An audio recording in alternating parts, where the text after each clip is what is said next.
The revolution in scientific thinking is continuing. Each week, the latest science magazines publish more and more extraordinary phenomena being reported. That it is a revolution, there's no doubt. There has been a tremendous turnaround in scientific attitudes. I wrote The Jewel in the Lotus in 1972. Sample, please. Jewel in the Lotus. I wrote The Jewel in the Lotus in 1972 and listed the 7 postulates of ancient wisdom. And the main postulate was that all things live. Whether you're talking about a universe, whether you're talking about a nation, a piece of stone, all things live. And it implies also that everything alive has a degree of sentiency, a degree not of consciousness so much as sentiency. The ancient Greeks used to call this hylozoism, that all things live. Today we find that the most advanced scientific thought suggests that the universe may be a living thing. The universe may be alive. Another postulate that you would find in The Jewel in the Lotus, the saying that we live within the body of a greater being, and indeed it is part of the Christian scriptures, I believe, that says, in him we live and move and have our being. And that was what Swedenborg suggested when he talked about his Leviathan, that we are living within the body of a greater being, and many of us suppose that this is humanity. That humanity itself, a species on its own, is a living entity, and that there is a center of consciousness in it, and that there is therefore a Lord of humanity. And the Jewel in the Lotus also suggests something much more abstruse, and that is that the soul of an entity, the soul of a living entity, is the consciousness of the one in which it lives and moves and has its being. And so if there is a Lord of humanity, that Lord is the center of humanity's consciousness as a species, and he would be embracing the souls of humanity. And so, if this is indeed being suggested by science, it is a tremendous, tremendous step forward which suggests a revolution in the way science thinks. The other night on British television, I heard the scientists saying that the only way out for them with this kind of revolution of attitude going on is that they must merge with philosophy. The questions are becoming too great, too immense, too broad, too social, too whatever you like to call them, for science to handle on its own. And I would agree with that. And it's now that science's gaps in thinking are beginning to show. It's as if science has been trying to wear a coat of many colors, but instead has worn a coat that is full of gaps, tattered gaps. Let me just illustrate some of these for you. First of all, let us understand that science now accepts the possibility there are, this is revision of last time, that there are other universes besides ours, that these universes may be prosecuting some intent that we know nothing about. They may not even have humans on them, but there are other universes.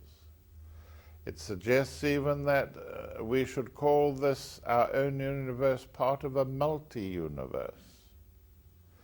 And indeed, if you get a chance to look at the theosophical drawings, pictures, classical pictures, many of them derived from esoteric Buddhism, you can see there that theosophy has catered for hundreds of thousands of alternative solar systems and implied that the universe goes on and on.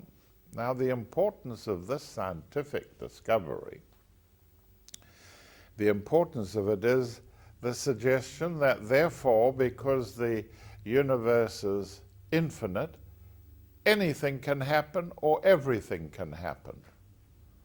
There are enough universes, globes, planets, solar systems, call them what you like, out there for whatever is occurring on our planet Earth to be occurring there too. So great is the possibility of being in a universe that is infinite. Our science has achieved wonders, but we must always remember that in fact the science that I have studied, and you, the physics, the chemistry, and so on, has only really been looking at about that amount of the material substance of the universe, gas, liquid, and solid. About 1/10 of the mass that is there, out there in the universe, has had some sort of estimation by science. We have evolved a physics that takes this degree of matter, material, into account, with the help of beings like Einstein and Newton. We might add to this a little more and say that we now understand something of the physics of quantum particles that are 1/1,000,000th the size of a hydrogen nucleus. And so we possibly are understanding a bit more of the universe, but there's an awful lot of it that we haven't even come to grips with and cannot therefore possibly come to an assessment about. And then the other thing that struck me when I became involved in science was, according to their proposition, the emptiness of the atom, the emptiness of matter. If you were to take a hydrogen nucleus again, if you were to take a hydrogen atom rather, and expand it to the size of the Albert Hall, the actual nucleus of the hydrogen atom expanded to the size of the Albert Hall would probably not occupy more than the extent of one person in the Albert Hall. And the electron of the hydrogen atom would be no bigger than a 10p piece, and the rest of the hall is empty. And that is matter. The lightest of the elements, of course, is what I'm talking about. But even if you had 30 or 40 or 100 such beings inside the Albert Hall, the hall is mainly empty. And everything is packed accordingly. And I used to say to myself when I was going along with the halls of learning, I used to say to myself, but how can it be that there can be such emptiness and nothing else there? And of course, it's perfectly true, we're beginning to find other things. And you know, we have come so far on practically nothing, just 1/10 of matter. Yes, we recognize there's a Big Bang. You and I have got eyes, and we have done the anatomy of the eye in physics and medicine and so on. But the eye has evolved out of this extraordinary thing called the Big Bang, which is the origin of our universe. And the Big Bang has exploded and radiated and radiated and radiated and eventually produced a galaxy and then a solar system and then the planet Earth and then the continents and so on, and eventually has evolved a human being who has got an eye that is now capable of examining our origin, the Big Bang. Now that's a very extraordinary thing, because in comparison to that achievement, consider the lack of achievement of science in being able to comprehend the nature of human consciousness. Where is the site of human consciousness? Various tiny anatomical parts were pointed to, the pineal gland by Descartes and so on. But today, science does not know where human consciousness is located in the human brain. And a lot of money has been spent on discovering the anatomy of the human brain. We don't know the origin of consciousness, or where it spreads from, and we don't know much more about life. And that is an extraordinary thing when you consider that science is able to do that.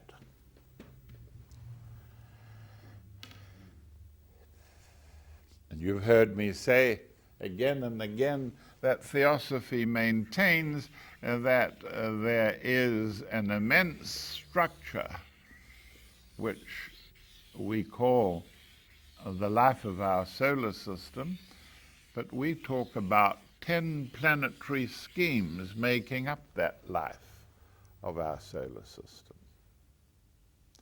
Planetary schemes. And we have suggested that the galaxy, as well as our own solar system, is in the process of opening.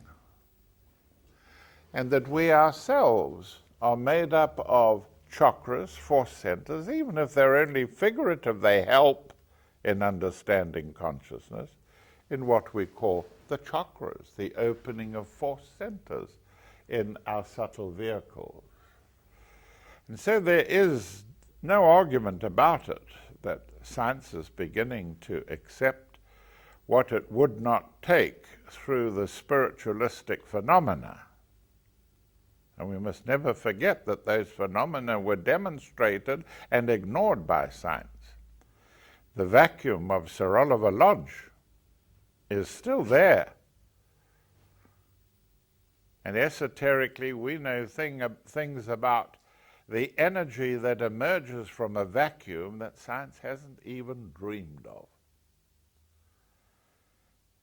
What we have been doing here in our series of seminars is to consider something of a phenomenon called dreams and visions. And dreams don't care about scientists or artists or religionists. The dream comes out no matter. And it comes out and it describes all the phenomena that I have already mentioned, that there is life in everything, that the universe is infinite, that to describe it we may need a whole new set or a different set of symbols to explain it. And it was Michael Faraday, the British scientist, who said, everything is possible. If you can conceive it with the human mind, then it is possible.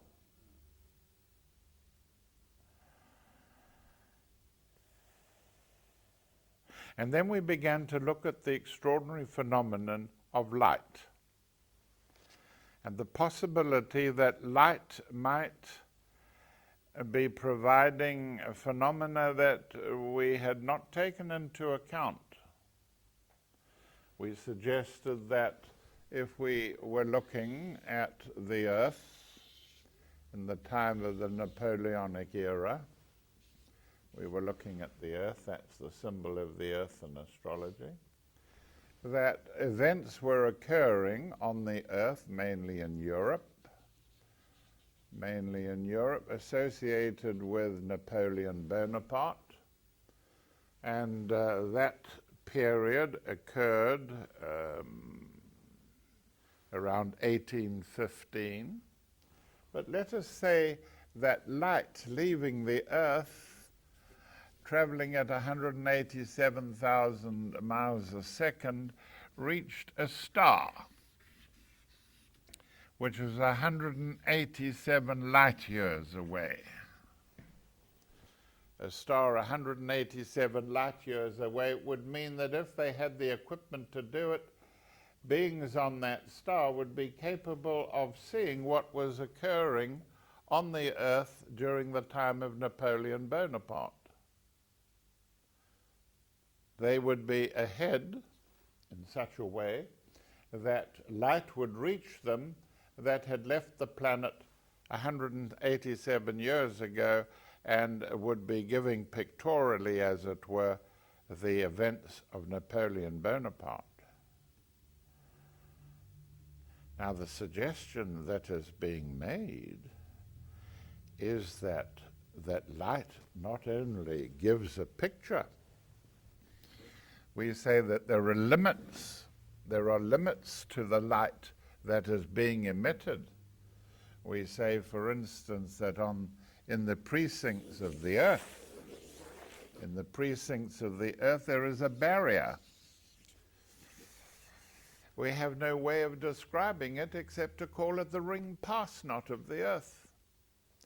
The ring pass knot of the Earth that seems to be able to trap light, to trap visual images given off by events on the Earth. Not only to trap it, but to store it in the sensitive regions of the periphery of the planet, the precincts of the planet. Somehow or the other, it is possible that light images are being retained there so that the memory of mankind is accessible. The memory of mankind is accessible. And we call the ability to get something of this memory recalled is reading the Akashic records. The Akashic records. And some of what I'm giving out here in this series on dreams is as a result of being able to tap into the memory of mankind. And the proposition is quite simple. It suggests that somehow or the other, mankind in its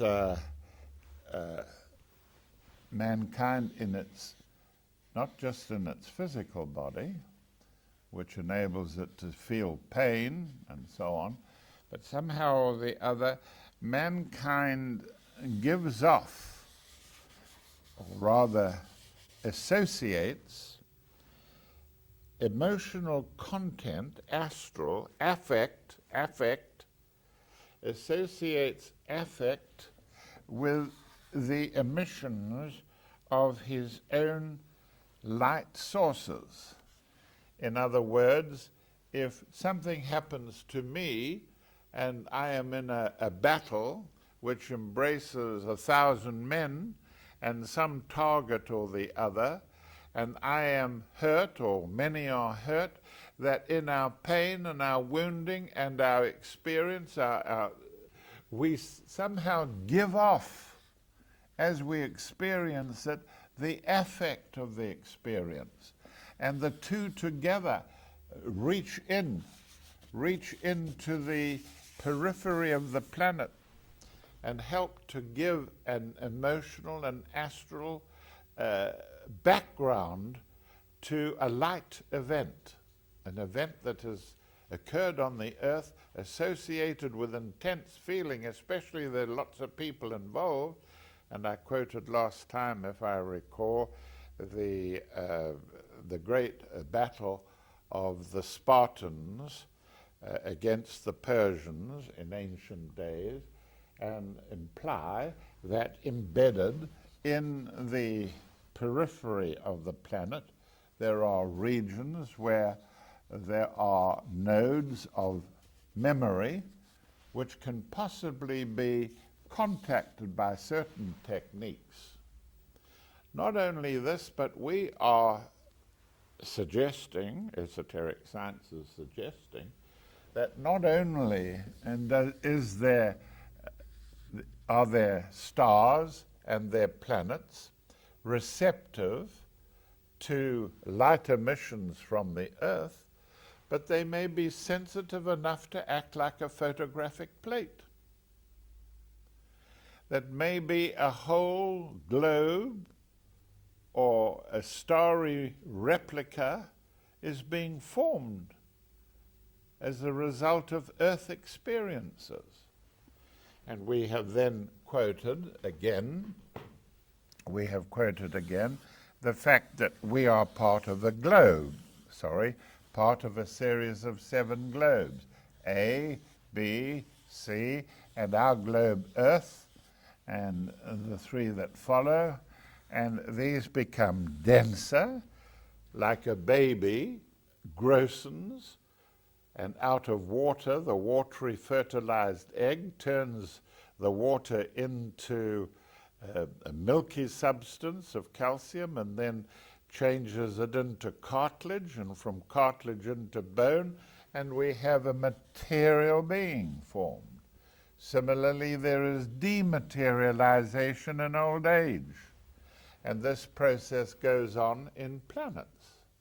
And we are suggesting now that science is beginning to sense the presence of associated globes, associated galaxies, and science is calling them, of course, parallel universes. And that is scientific thinking today. And theosophy should be out there batting, not allowing science to just sweep in and collect up the pieces and give the pieces its own names. And so the proposition here is that not only are there associated globes, even universes, but they are reciprocal. They are reciprocal.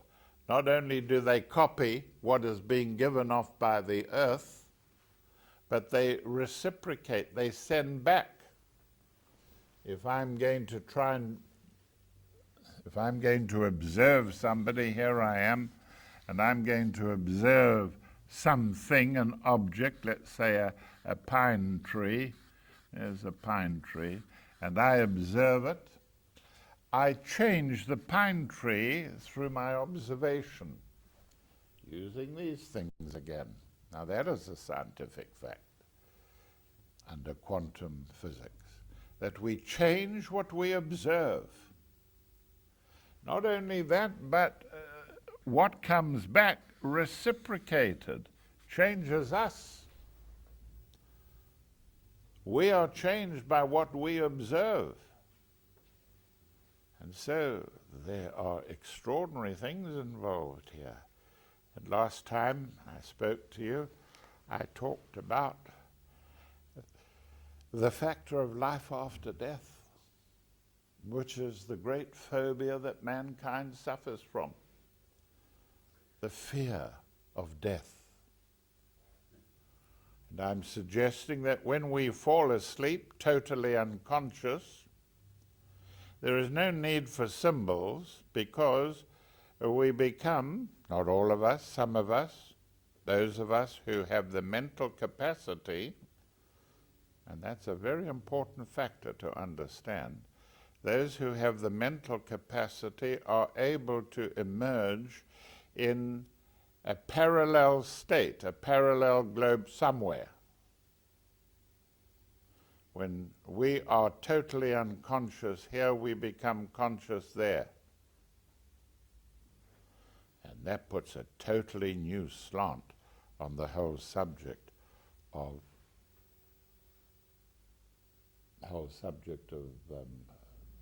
what we're talking about. What I'm really asking for, Joe, is that I can have a change of paper, please. Thank you. Will you change the paper over, Don? Thank you. Needs a resetting. I'll take questions if it's any help. When you said about the pine tree, I read somewhere, or was it on TV, the photon reacts to being looked at. Yes, So but that is a scientific fact. Everything else also. Yes, Right. yes, that's a scientific fact. And it's an incredible thing. And for the theosophists, do you want him to put that question again? No. To the theosophists, of course, observation is not merely external. I change what I look at, and it changes me. Agreed. But I can look at things inwardly.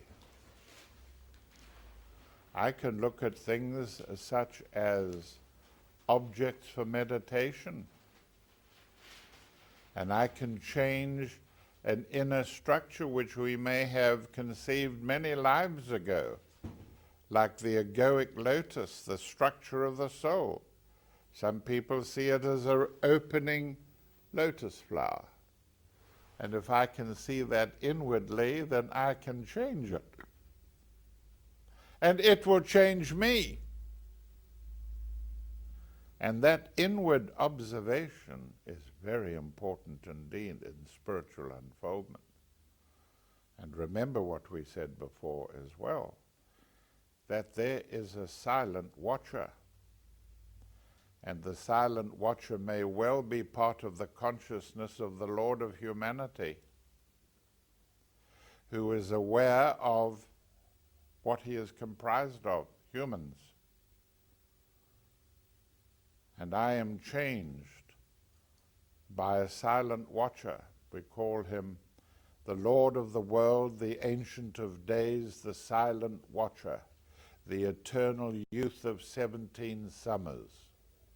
And you can trace it further and further back, Kumara, maybe. And so that wasn't a question. I'm ready to go on a little further now.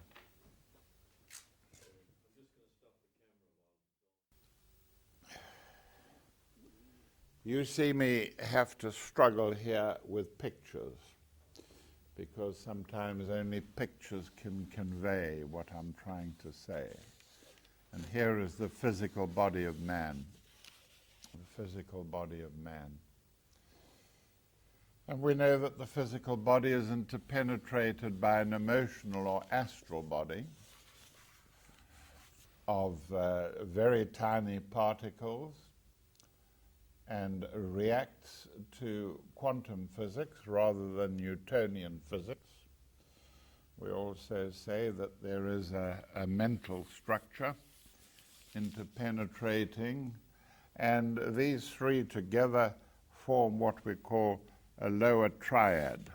The personality is comprised of these three things. We also say that somewhere else, we're thinking of parallel universes now, somewhere else we have a higher self.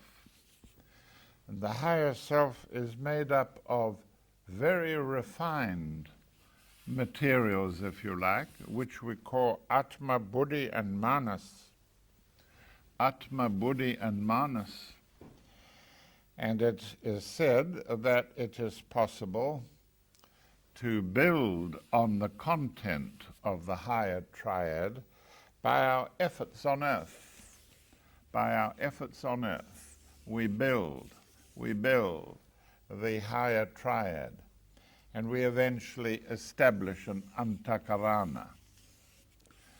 An antakarana, a channel between the lower and the upper triad.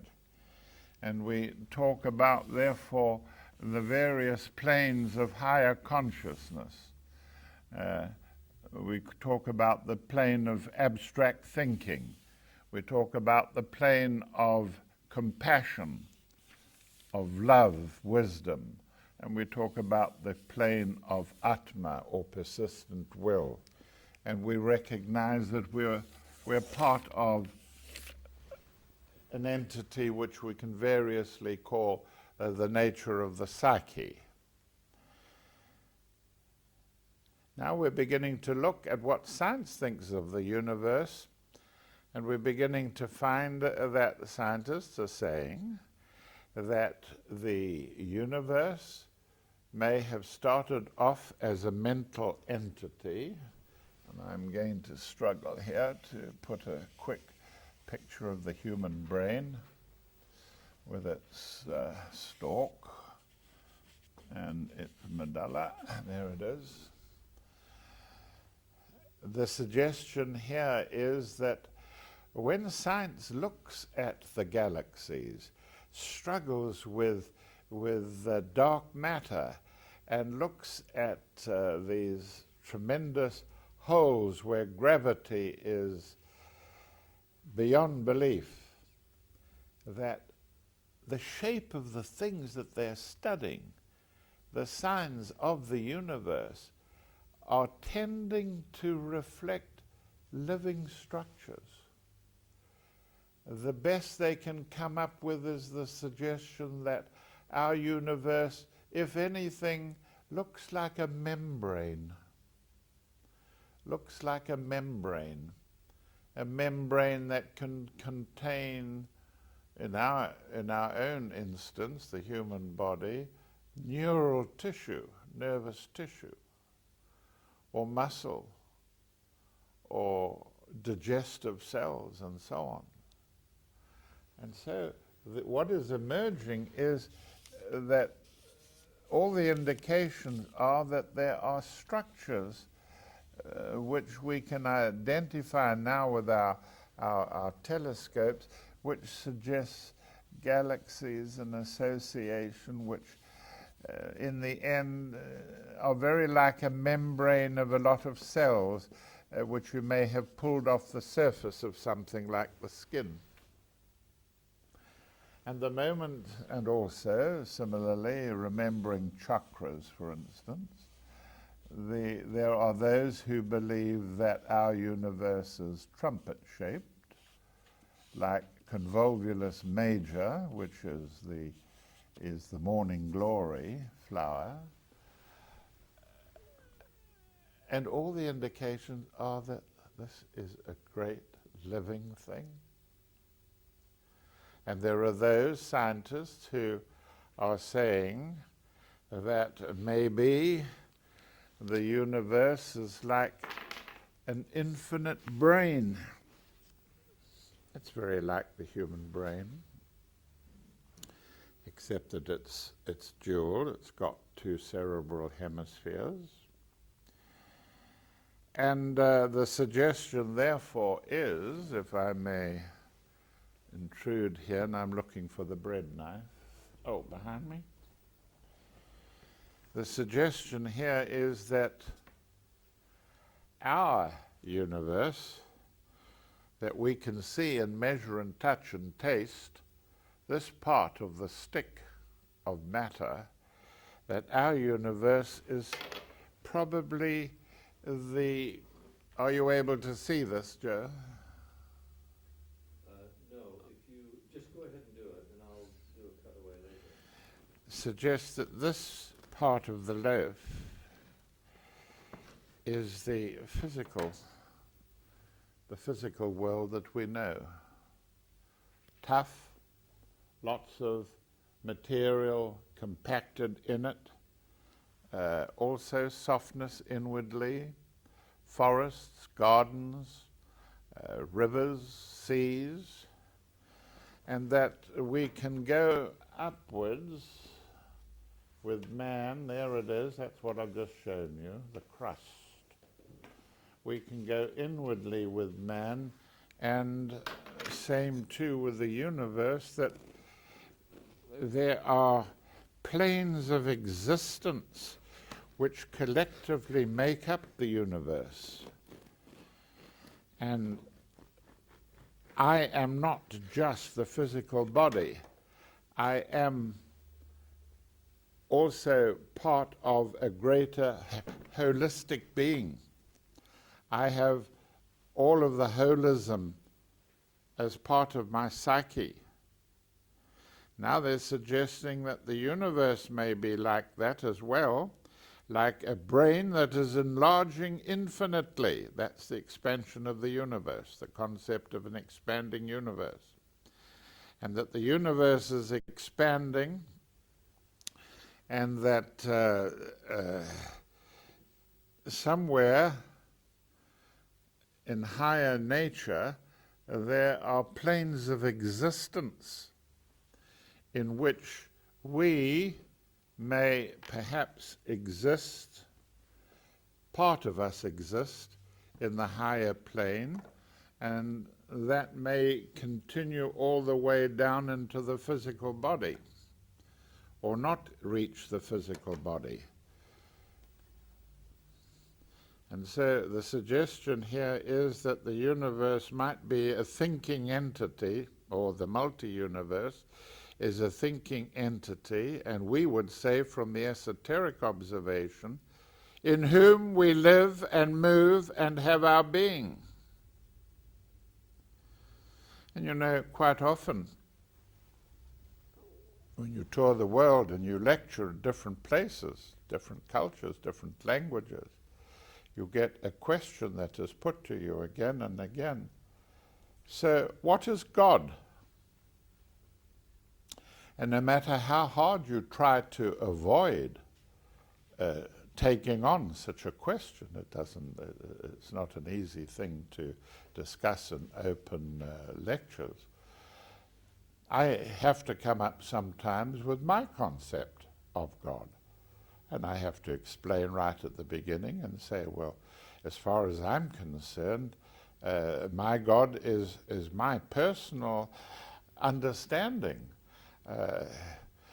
My cat thinks I'm God, in that I provide food and warmth and comfort and love and so on.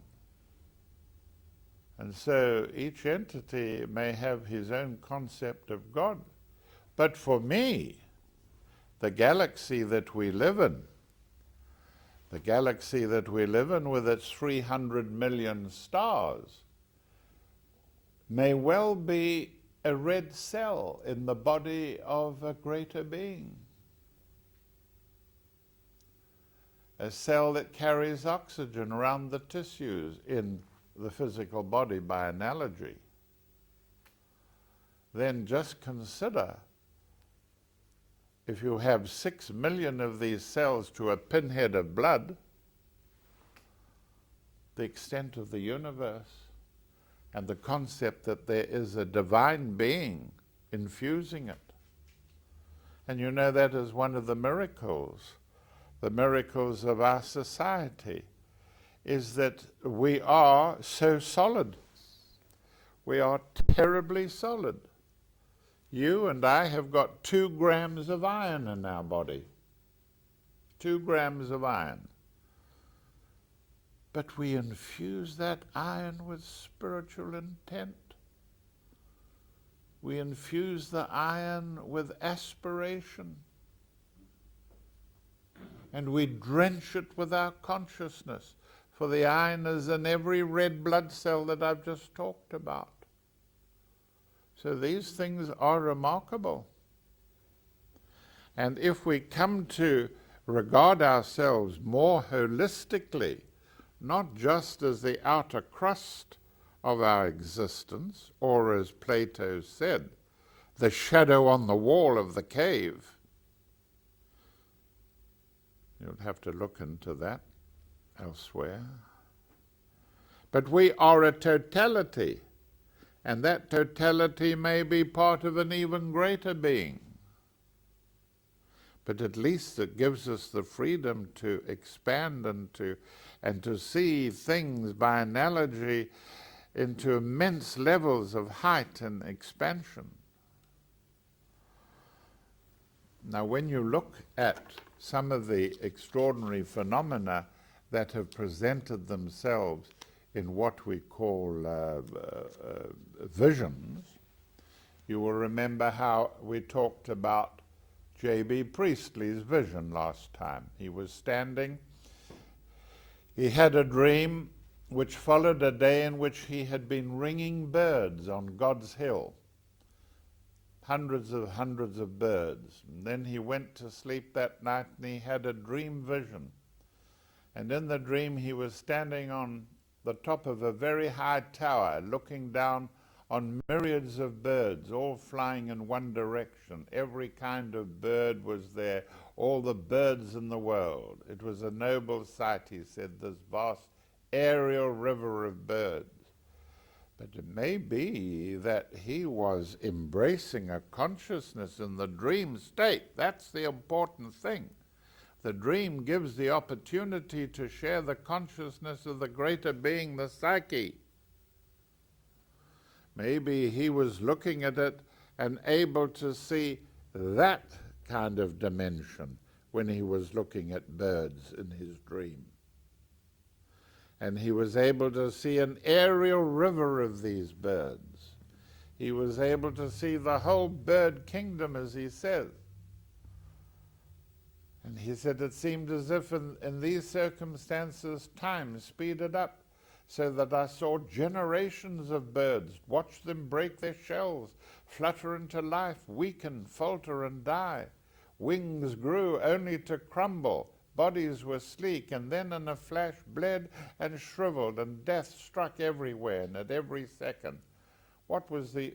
And so he goes on philosophically. But he was having a dream which extended his vision to embrace holistic concepts, including, in this case, the factor of the whole bird kingdom. You're hearing? I don't know what the question is. What is your question? Would you say that God is a manifestation of the way? You know, comes out of the way. Who's God? Well, I don't know, that's the point. They're all separate. Each of our gods. Well, I don't want to follow your God, and I don't want to follow the Christian God either, and I don't want to follow the Muslim one. I want to follow my concept of God. You see, as the Buddhists say, I think, or as the Hindus say, there are many colors of cows, but there's only one color of milk, and they all give the same milk. And if people put questions about God to me, I usually pass. So I'm going to pass with regard to your question. Yes, lady at the back. What you are telling us today contained in a particular book that you have written, or it's a combination of books? All this is in The Jewel and the Lotus. I wrote that in 1973. I forecast 30 years ago that the age of maturation in humanity was going to drop and drop and drop, and that the age of sexual maturity would drop to 12, to 10, even to 9 years of age. And just for instance, I said that I envisaged, unless there were vast social changes made pretty quickly, I envisaged a situation whereby the father who jogs his little girl of 10 or 11 on his knee may become either embarrassed or incriminated in some way that our laws in the present age do not agree with, do not have any kind of concession for. That was one of the things I forecast, that it would be discovered that nerve cells of the brain regenerate, they can multiply, and that some of the meditational processes allow the brain to expand and for the nerves to regenerate. And of course they're finding this to be true today. But it's all part of ancient wisdom. And that's my life's purpose, is to try and lay foundations in the language of the day about the wisdom, so that it will survive in an age that has become very, very materialistic.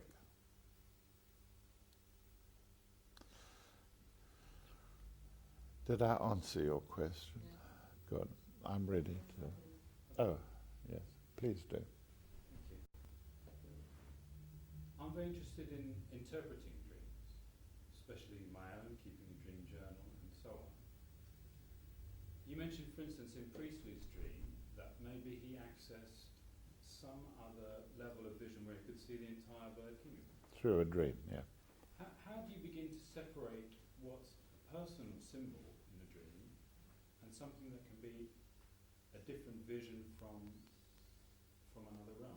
Well, one is inclined to say that probably J.B. Priestley, being an author, and a famous author, had the capacity to have the experience and to be able to write it down, and that possibly a being higher than man, and I believe in beings higher than man, I know they exist, was able to use Priestley to illustrate something, and Priestley had the capacity to write it down. That's certainly true of Robert Louis Stevenson, isn't it? Yes, Robert Louis Stevenson, but many, many others. Unfortunately, they are not scientific facts, and they are philosophical, if anything, and only now is science beginning to say, hey, hang on a moment, perhaps these philosophers have got something. Perhaps both philosophy and science are studying the same phenomenon. All right, I have material now to impart, so I'm going to get on with it. We understand, of course, that there is a huge unconscious of mankind. All the instincts, the memories that we have had, mythology and so on, is somehow embodied in the collective unconscious of mankind. And we're suggesting that one of the ways in which a dream manifests is that part of the unconscious puts out a bleb of itself,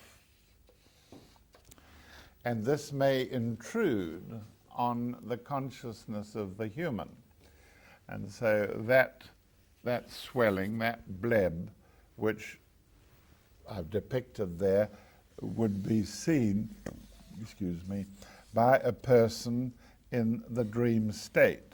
There's a person dreaming, and the suggestion here is that he has the dream in the space between the eyebrows. We call it the sacred square inch.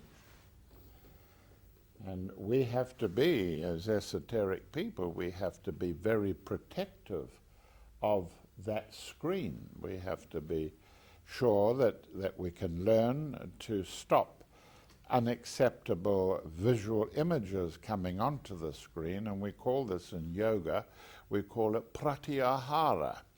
Pratyahara, in which we are able to clear the screen of sensory input and to allow the higher self, the Atma, Buddhi and Manas, the abstract thinking, to put something there, including what we call the dream.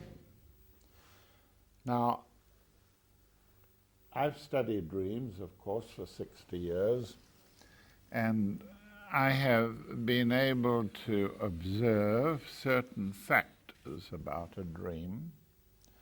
I'm slicing the top off this bulge here.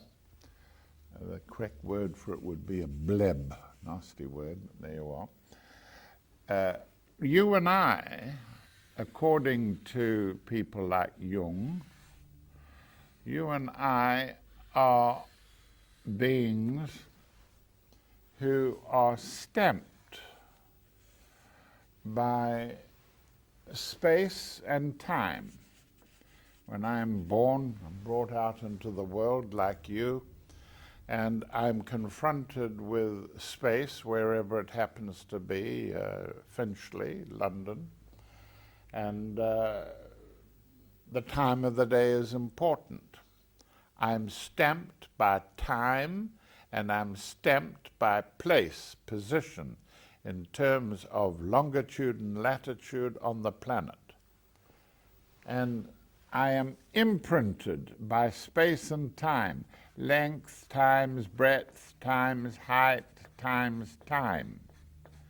I am imprinted like that. Just like a duck imprints its chicks, its ducklings.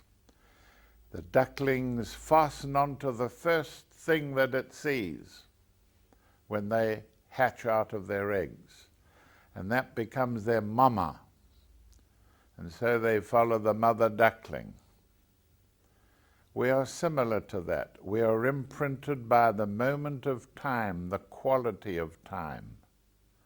No one could deny that the Edwardian age was different to the Victorian age, and that the present age is a damn sight different from what it was 50 years ago, and the next 50 years it'll be a newer, and there are qualities of time and space which are imprinted on us. And so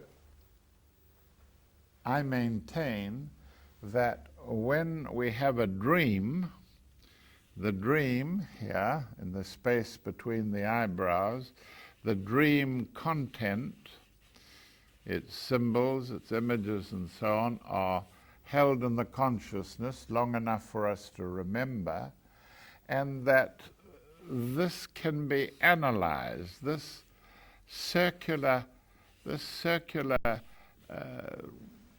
factor, the circular factor of the imprinting, space and time, is contained within the content of the dream.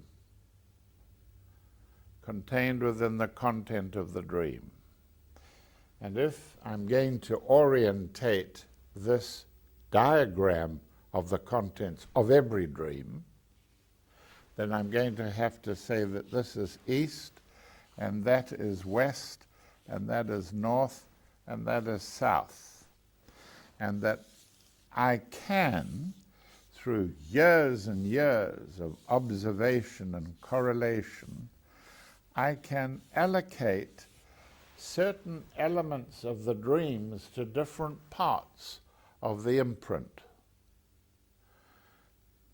And by that I mean, of course, that I can tape your daily externa, our daily externa, that's everything you experience in a day, in a year, in a century.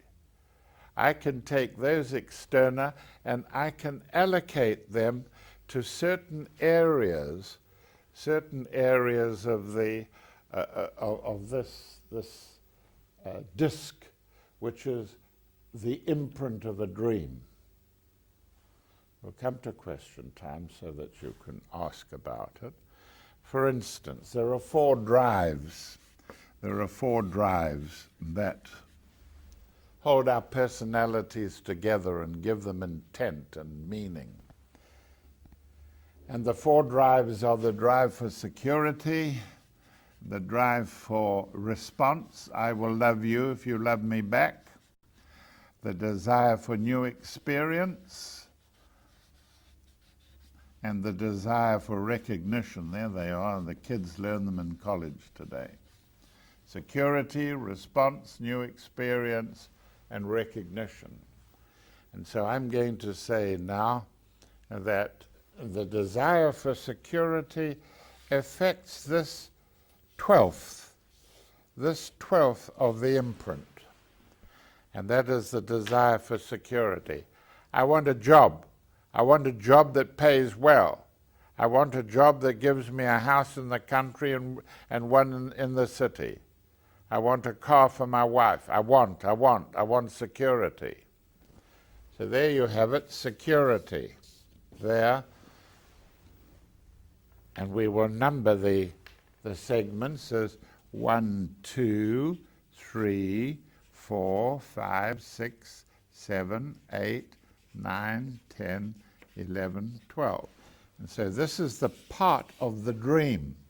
It's the part of the dream that is related to security. The bank. How much money you've got in it. How does it affect your personality? The next thing, next of the 4 desires, is the desire for response. I will love you if you love me back. I'll tear your jugular vein out if you don't love me back. And so we talk about another area of the circle, the dream, which is the desire for response. It comes in the 8th segment, the desire for response. Then we have the desire for new experience. And the desire for new experience is when we travel. We travel to get new experience. We travel abroad long distances, or we travel short distances and commute. So we're beginning to fill in this area of dreams that has been so unknown up until the present.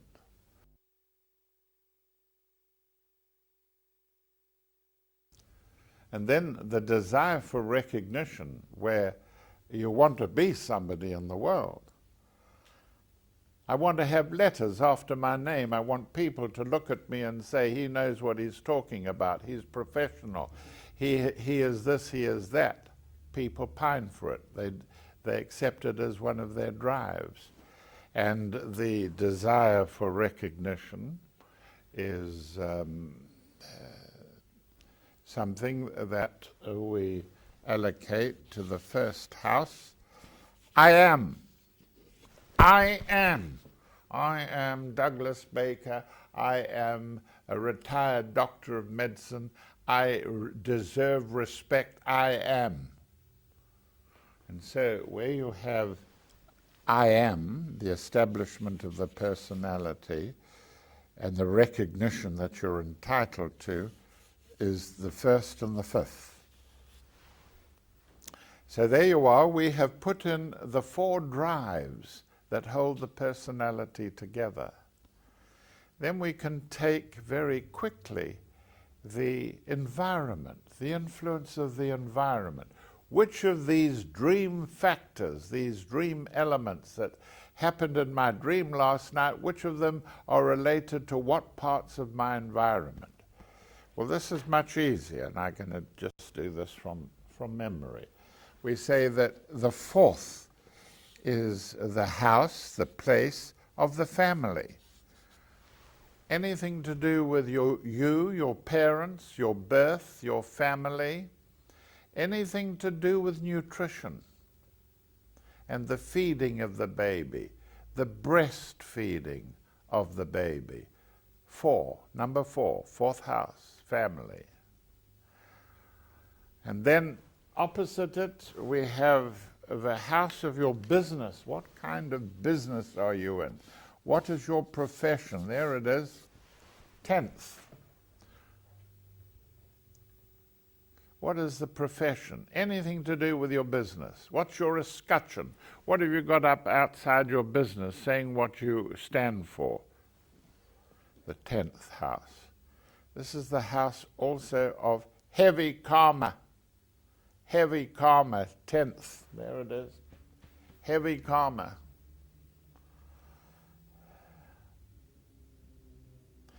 And so what I'm saying to you here is that dreams are part of the 3rd factor in esoteric psychology. The 3rd factor, in addition to your karma, to your soul's purpose, the dream is a very important factor. Vastly interesting subject, vastly interesting. Joe, I'm going to ask if we can give these sheets out now. I ran these off on my personal. There should be 12 of them. Did I guess right? 2, 4, count.